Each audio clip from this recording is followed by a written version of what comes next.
Hello guys, welcome back to my channel. My name is Jack, or Jackoala, and today we are building a cottage, another one. As you can tell from what I've been doing recently, I've been doing a lot of cottages. I don't normally actually build cottages, so I was kind of like testing myself to see how I get on.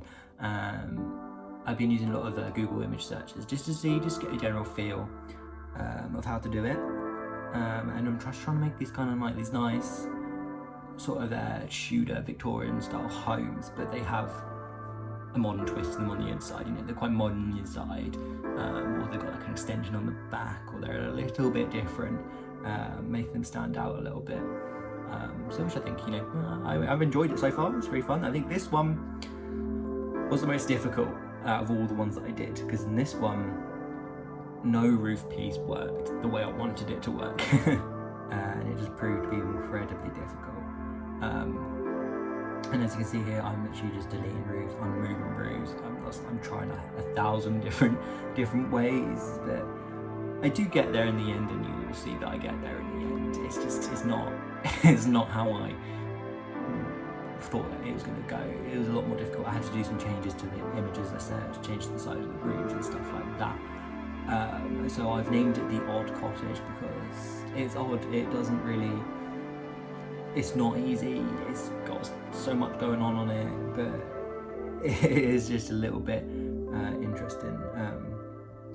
But yeah, whilst we're doing the roof, I'm just going to say, like, I've always wanted to live in a little cottage like this, just for a little while, not too long, just like a few months, just to see what it's like, because I think they're really cute and I think they're really nice, but I've never actually lived in one myself. I've never stayed on holiday in one.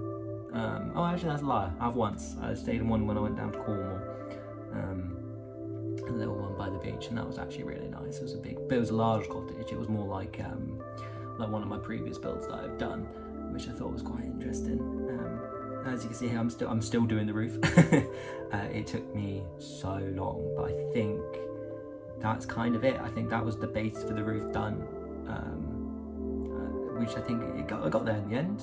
It just needs a little bit of extra character with the windows, obviously, and the little trims and stuff, but we'll get there, don't you worry. So yeah, as you can see, it's going well. There's quite a big house on the inside. I think I ended up getting 2 bedrooms and 2 bathrooms upstairs. Then downstairs you get a dining room, kitchen, and a living room. And then I do quite a bit of landscaping around the house to actually make it, like, bulk it out and make it a little bit nicer, which I think is interesting. It works. I think it's quite fun. I have actually designed all the sims for all of these houses. So what I do is when I build the house, I then afterwards I go and design the sim, and then I move the sim in, because I'm actually building kind of a little world that I'm eventually going to do a let's play on. So keep your eyes peeled. I am a little while till I get to that point, but I am going to do a let's play. So I think that's gonna be really fun. I'm not sure how I'm gonna do it. I've been experimenting with stuff. So recently I've been trying to do one where you can only way you can get furniture for your house is by crafting it or diving in dumpsters for it, which is difficult because it is just chance. Am I going to get a toilet today? Am I going to get a kitchen counter so I can eat today? So it is a little wild. It's very rag to riches style. You have to like go around other people's houses to eat or sleep or whatever. But it's interesting, and it's a long process. So I might not actually do that one. I might do a rags to riches where you just start off with just gardening, for example, or something like that. Because I want to get the nifty knitting pack. Because I want to do it by knitting, but I don't actually have that pack yet, which is. Because when I first saw it, I was like, I don't know, do I actually really want to play that? It's really boring. But and then after watching some YouTube videos on it, it's actually seems quite fun. But yeah, jumping back into the video, you can see all the windows have been put down now, and you can kind of now start to get the feel as I start to decorate with the tiling and stonework, the outdoor walls, and this is what truly brings the character to life, I think. When you've actually got the wallpaper on the shell of the building, and it actually starts to look really interesting, which I think is the goal. It kind of gives you that sort of like more of a homely, old-timey feel, which I really like. I can see out the back I've also put like a little sort of like I don't But anyway, there's one of these out back. Give you a little bit of shelter, and I think I put some like dining set outside, which is really cute and really nice. But yeah, like I said, I spend a long time on the outside of this house, which isn't like me. Normally I don't spend this long, it's just because the roof works so fiddly. It's just so strange. But I can imagine this house being in like a little hill in the countryside, surrounded by big hedges and big woodlands. The sort of perfect place just to sort of be away from people, you know, get away from the crowd, get away from everyone, and you've got your own little peace of mind. Obviously it's a bit different in The Sims because people just shop at your door and you don't want them to. But there we go. So you can see I'm putting a nice border around now. So you've got the stone fence in the front, which is quite common in the UK. Like a lot of houses have the stone fence in front of them, and then you've got the hedge behind, just to kind of make it look a bit prettier, because I don't really want a stone fence going the whole entire way around. And then I start to do the landscaping, so I pop a lot of bushes in, a lot of hedges. You've got this little pathway that goes around the side that you can actually walk around to the back of the house, which I think is really cool. I kind of want it really overgrown, like really that big feeling of you're somewhere cozy, somewhere comfortable, someone nice lives here, you know. And a nice little fountain in the front as well, because I thought that brings a little bit of extra character to it. And I think that's it. I think I'm almost done with the outside now. I think I put a little bench there, put a little bench, and that's it. And then I swiftly move on to the inside. I think I just put the letterbox down, and there we go. And then this is the bit that I really like, is just designing it. I always start off with stairs, because I always want to build the house around the stairs, because I think if the stairs are in a nice location, then the rest of the house sort of like slots and fits really well into place. And I'm so glad that they brought in spiral staircases. I think spiral staircases have what saved this game.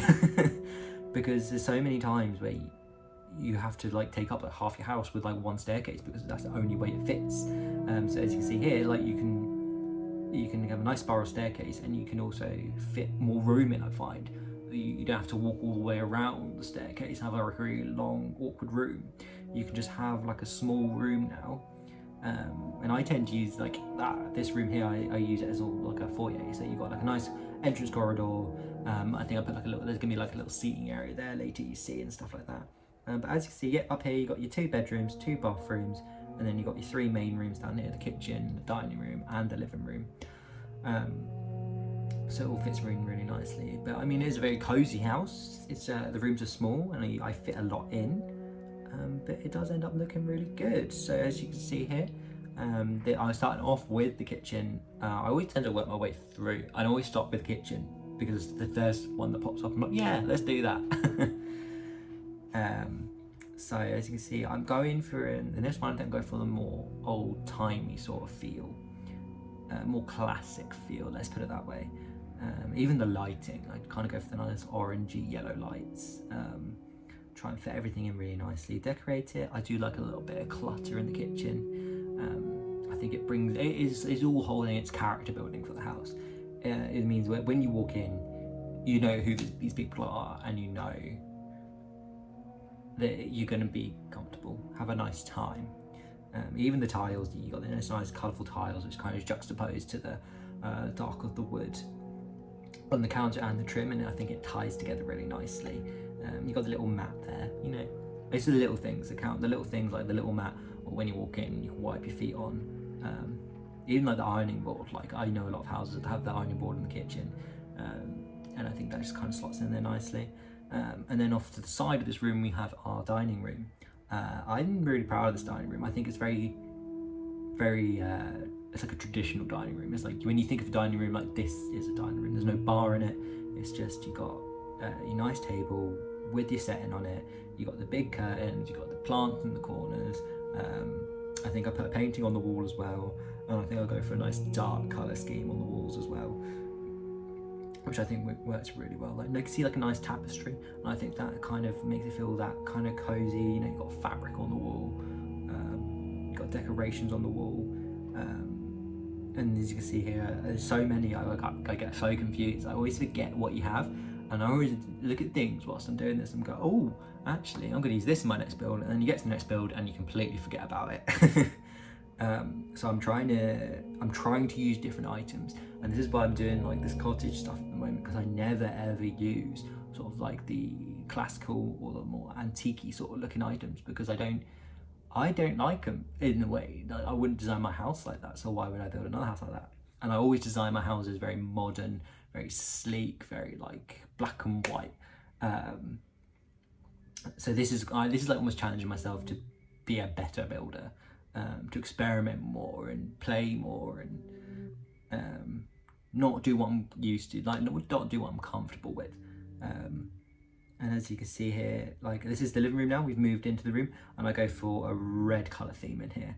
And I've got a lot of seating, a lot of cushions. This is place where you watch TV, you chill out, you can read your book, and you can spend your time as a family, which I think works in theory, but I always find when I play The Sims, like actually playing, they never ever use the living room, or they use it one at a time, or like the toddler's using it whilst the parents are outside. It's a very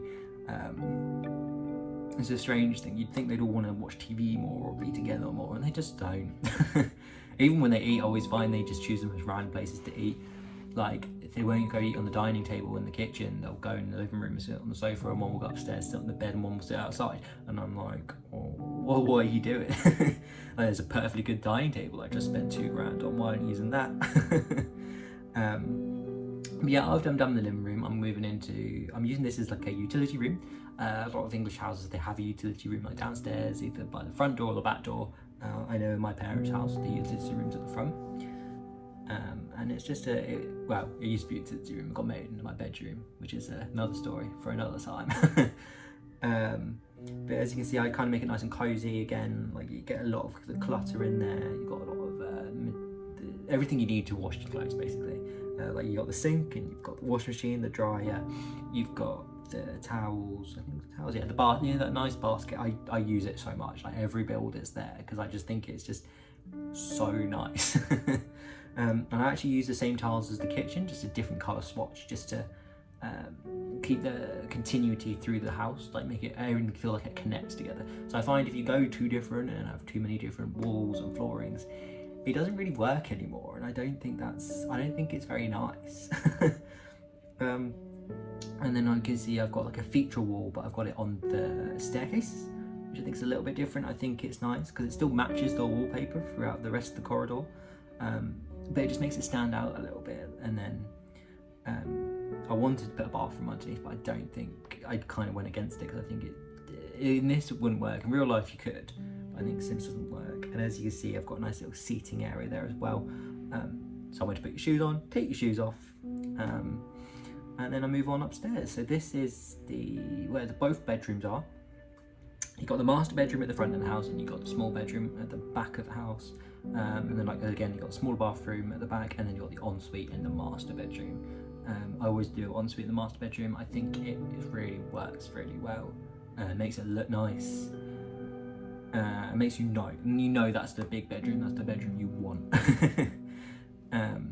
And then I did it backwards on this. Normally I always do the furniture first, and then I come in with wallpaper and flooring last, and find what fits in best. But this time I did it the other way around. I put all the wallpaper and the flooring down first, and then design the furniture around that, which is interesting. It worked for this one, and I know what I wanted. I mean, it works either way. It's just it's what you're more comfortable doing. Like, personally, I'm more comfortable designing the furniture first and then put in the wallpaper in, because then I know exactly what fits, and you can just bring things in and out, in and out, in and out. But I think I had the idea. I knew in my head exactly what these rooms were looking like, so I just went for it. Like this one, you got the master bedroom's a nice green. I've inset the wardrobe into the wall a little bit. I don't actually know if it's functional, but it's there and it looks really nice. You got the mirror in between the doors, kind of makes the room feel a little bit bigger, I always find. Mirrors are really good. And then I've also put a study in the master bedroom, so you've got the nice computer there, I've got a nice chair, and I think I popped some more paintings on the wall. I don't like to over-clutter bedrooms. I think when the bedrooms are over-cluttered, it doesn't look good. And then I've got a single bed in this one. This is like, it's in theory it's the guest bedroom, but in the family you've actually got the two elders who live with their daughter, who's actually a young adult, who hasn't moved out yet. So the whole playthrough is she doesn't want to move out. And what's going to happen? The parents are getting old. They're getting old a bit. Is she going to inherit the house, or is she going to move out? And is another family going to move in? But bathrooms I really struggle with. I don't like making too old looking bathrooms, so I still keep that nice black modern feel to it. And then we move into the garden. So the interior of the house is completely done. I'm really happy with it. I think it's really, really good. And then we've got out here, so I'll put the little seating out there, a little birdhouse, a nice bench. Again, I just wanted to feel nice and homely, like you can just chill in your garden. There's no pressure to do anything. You got your bees, you can grow your plants. You can just chill, you can have a nice time. It's supposed to be a nice relaxing place, and I like to spray paint on the flooring, and just make it all just feel a little bit more natural, but not too overdone at the same time. Like, I don't want to clutter the back garden, because you want to enjoy your back garden, do you know what I mean? And I think I'm just looking for a hose pipe here. Yeah, I'll pop a hose pipe on the wall. I like that as well. I think that, again, it just brings that extra character to the house. It makes it a little bit more interesting. I'm pretty sure I did anyway. I know I did most of my builds. I'm just trying to remember. I filmed this a little while ago. You see, I actually forgot about this video. I just completely forgot about it. I was just on my desktop and I found it this morning and I was like, oh, there we go. I'll have that. I'll work with this. And there you have it. I think that's done. So here's some screenshots. The outside of the house, the back of the house, and then we'll just move on to the interior. So you've got the corridor, and you can kind of see how it all begins to work together now. I always find screenshots always work really nicely in this game, which I think is amazing. But I just want to say thank you for watching, guys, and if you really enjoy this, please give me a thumbs up, hit the bell icon, and please subscribe, and it would really help me. So thank you very much, and I hope to see you again soon. See you later. Bye.